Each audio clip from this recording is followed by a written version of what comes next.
You know that feeling when you want to get your head around a complex topic, but maybe without spending hours buried in really dense reports? Yeah, finding that sweet spot. Exactly. That's what we aim for here on the deep dive. Today, we're zeroing in on a huge name in the tech world. Tata Consultancy Services, most people probably just know them as TCS. And to guide our exploration, we've got a recent analysis report from Mirae Asset Sharekhan.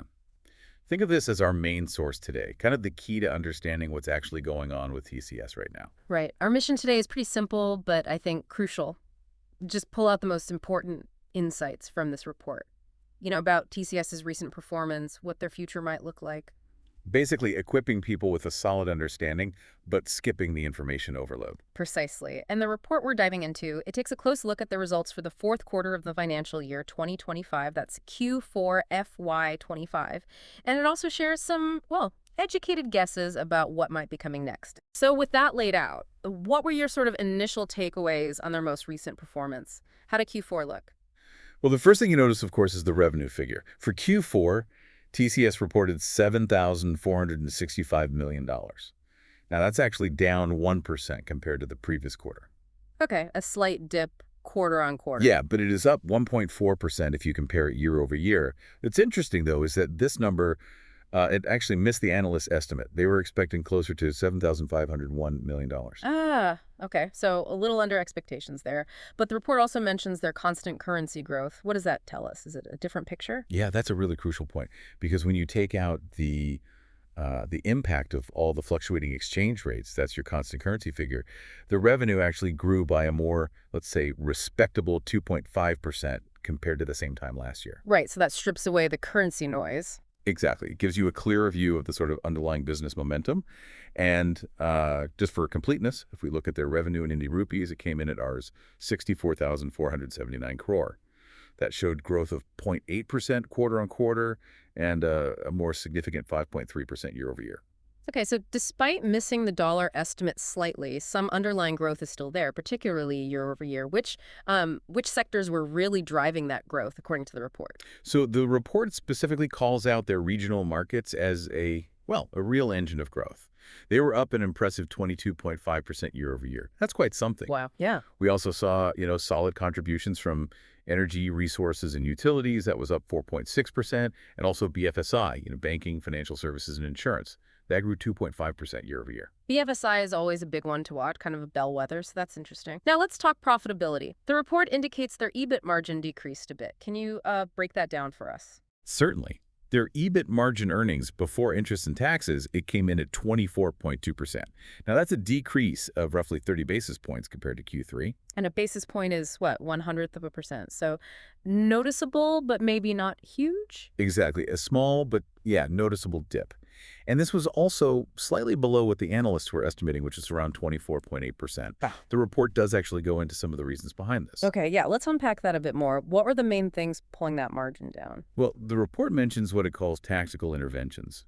Things like promotions and merit-based salary increases.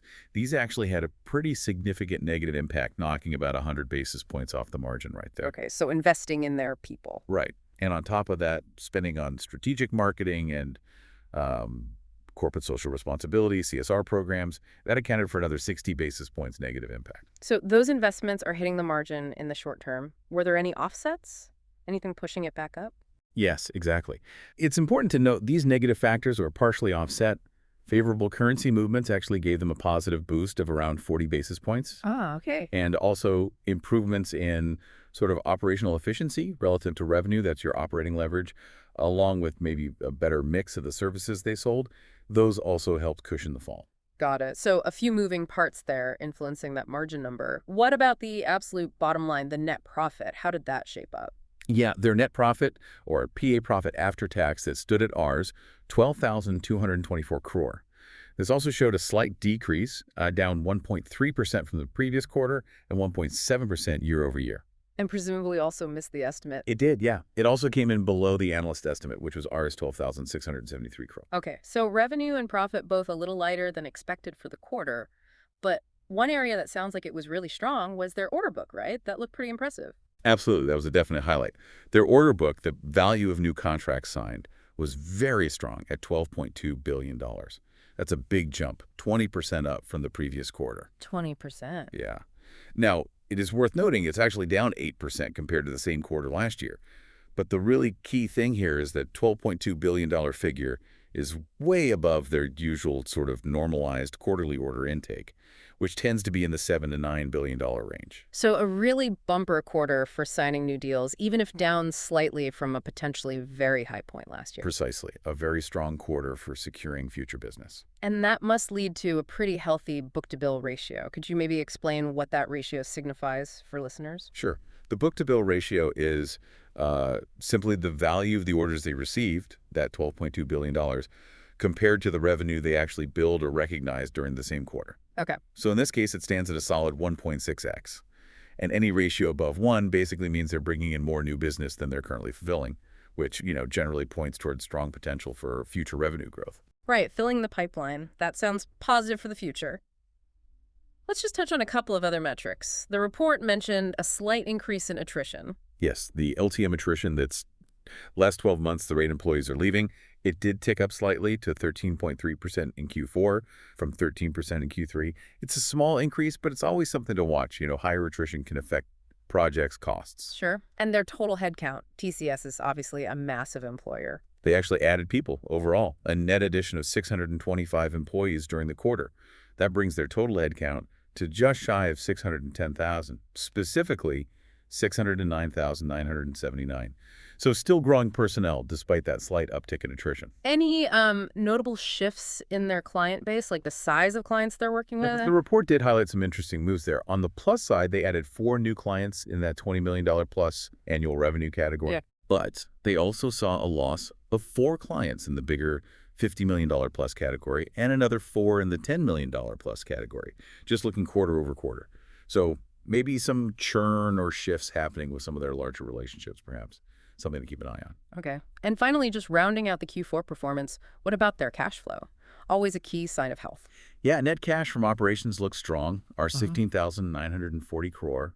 The report also noted an improvement in their operating cash flow to net income ratio, which is a good indicator.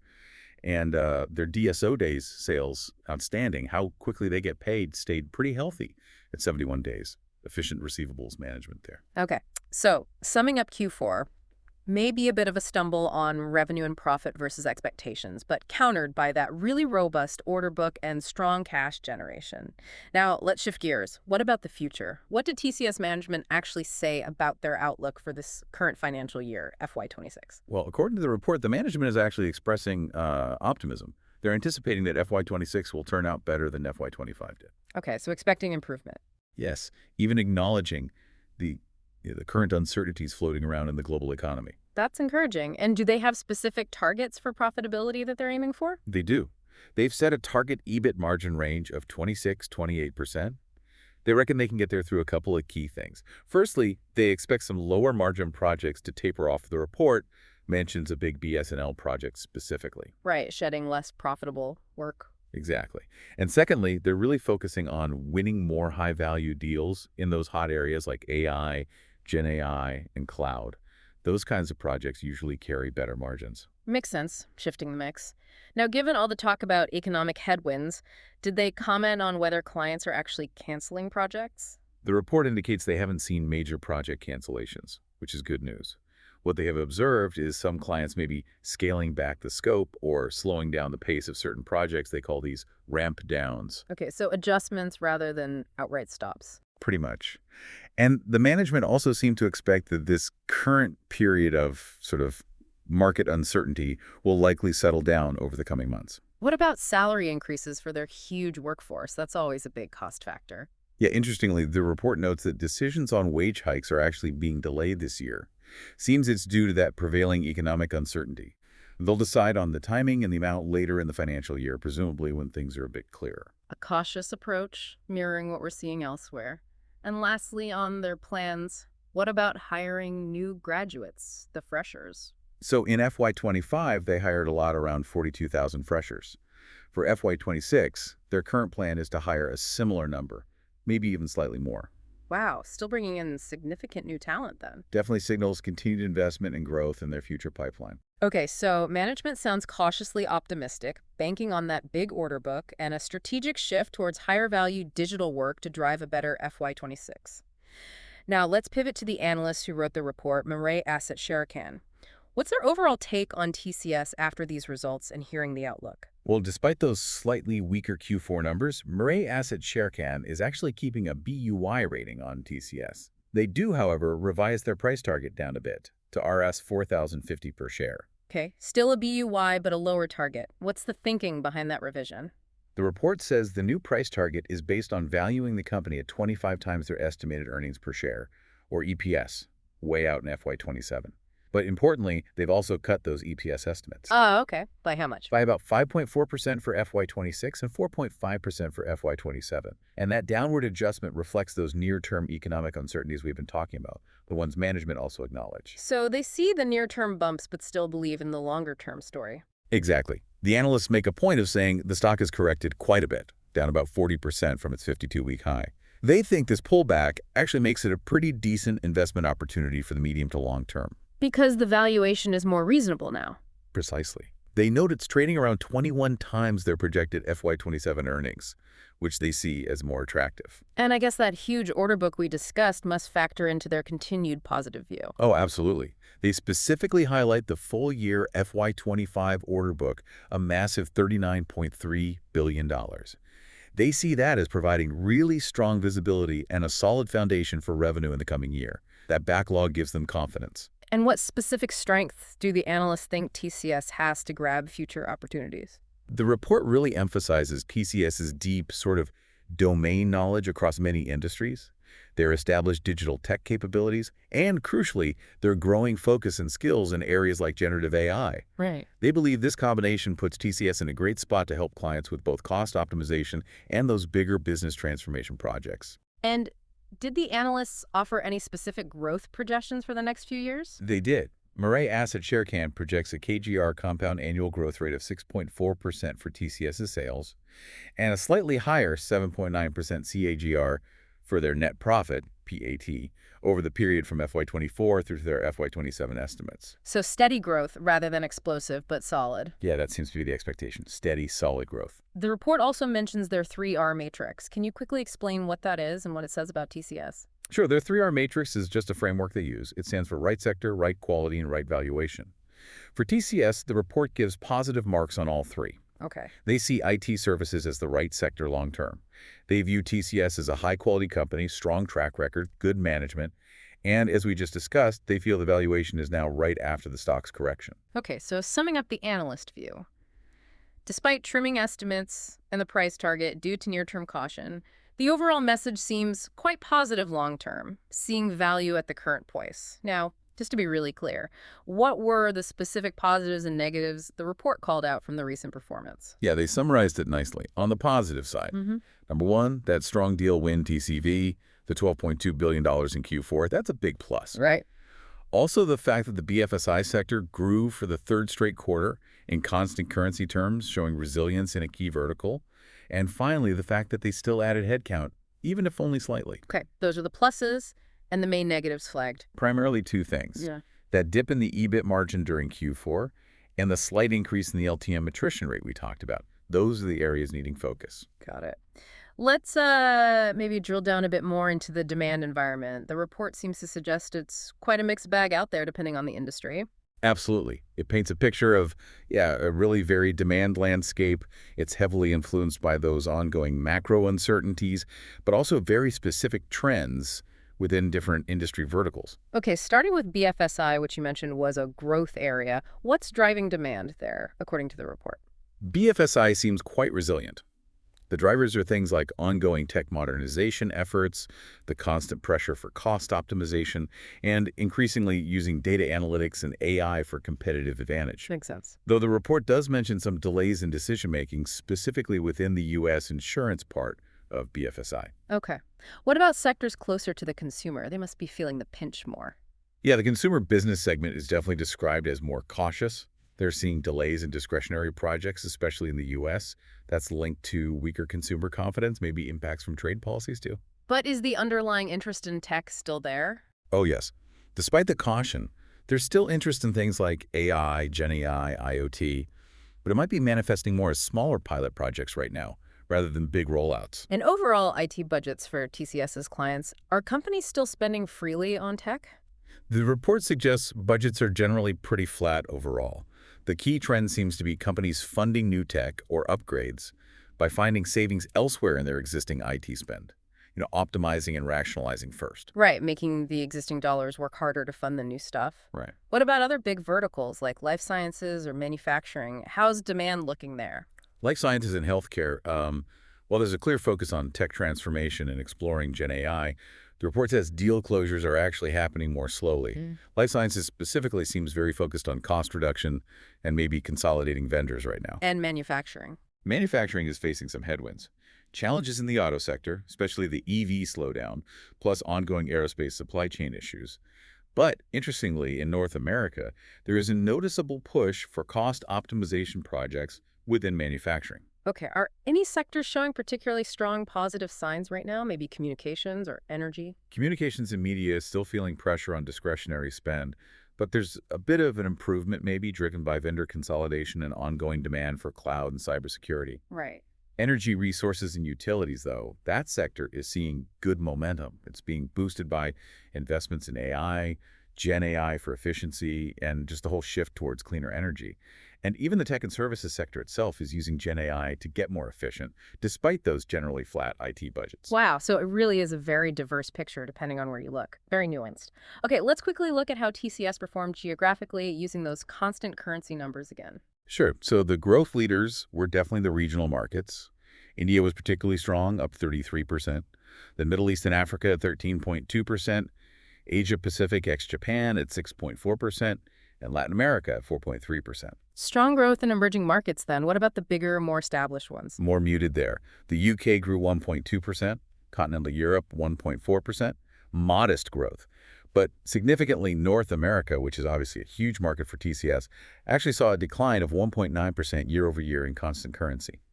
That North America decline is definitely noteworthy. Okay. Almost there. What key risks did the report flag as potential challenges for TCS going forward? Primarily, two main risks were highlighted. First is currency, the Indian rupee appreciating, or just adverse cross-currency movements in general. Yeah. That can hurt the reported numbers. Standard risk for Indian IT, yeah. Exactly. And the second is, just reminds us, TCS has a long history, founded way back in 1968, grown into India's largest IT services fund, a real pioneer in global outsourcing. Huge scale. Massive.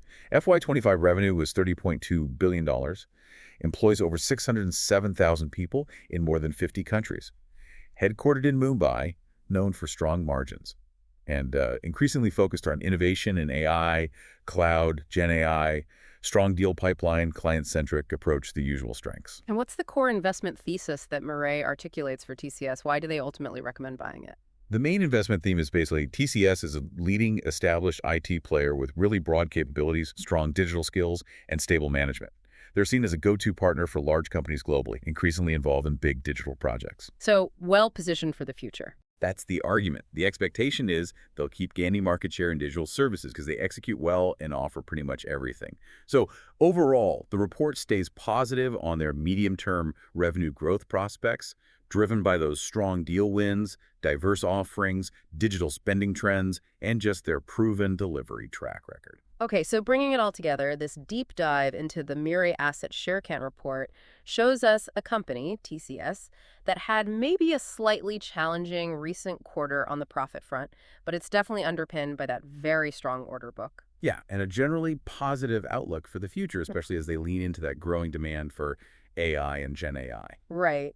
But there are definitely near-term economic uncertainties to factor in, which is why, as the analysts point out, there might be a potential investment opportunity now as the company's valuation looks a bit more reasonable after that stock price drop. Exactly. This is an interesting tension, isn't it, between the current sort of cautious environment and that projected future growth, which seems really heavily tied to ongoing digital transformation and, of course, the potential impact of AI. Absolutely, and that really leads us perfectly into our final thought for you today. Given TCS's sheer scale, its global reach, and this increasing focus on cutting-edge tech like AI and cloud, How might its strategic choices actually reshape the entire global IT services landscape in the years ahead? And maybe what could be the knock-on effects, the implications for all the businesses around the world that really rely on these kinds of services for their own success and growth. Definitely something to ponder. Thanks for joining us for this deep dive.